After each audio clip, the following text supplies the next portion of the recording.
कल्पना कीजिए, एक ऐसा शस्त्र जो अदृश्य रह सकता है, असंभव गति से घूमता है और अपने लक्ष्य को कभी नहीं छोड़ता।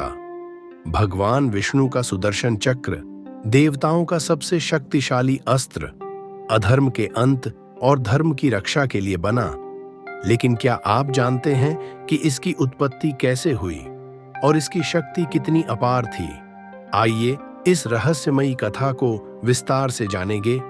हिंदू धर्म में सुदर्शन चक्र को भगवान विष्णु का दिव्य हथियार माना जाता है। यह केवल एक अस्त्र नहीं, बल्कि ईश्वरीय शक्ति का प्रतीक भी है।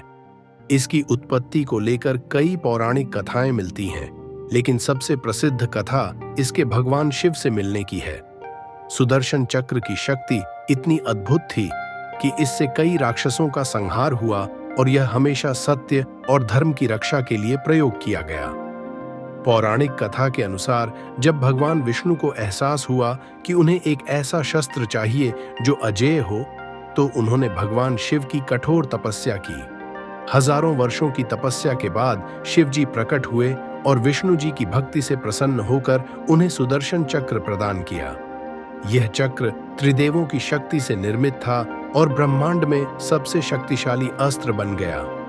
भगवान विष्णु का सुदर्शन चक्र सिर्फ एक अस्त्र नहीं था, बल्कि ईश्वरीय शक्ति का प्रतीक था। इसकी उत्पत्ति भगवान शिव के आशीर्वाद से हुई और इसे केवल धर्म की रक्षा के लिए प्रयोग किया गया। इसकी विशेषताएं इसे अद्वितीय बनाती थीं।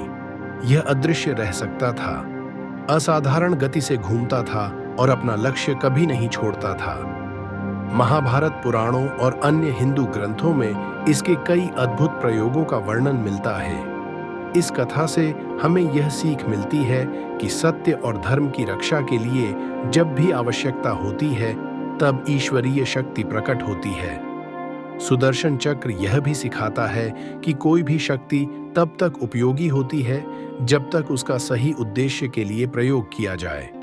भगवान विष्णु का सुदर्शन चक्र हिंदू धर्म का एक रहस्यमयी और शक्तिशाली अस्त्र है। इसकी उत्पत्ति से लेकर इसके उपयोग तक हर कथा हमें धर्म और अधर्म के बीच का अंतर समझाती है।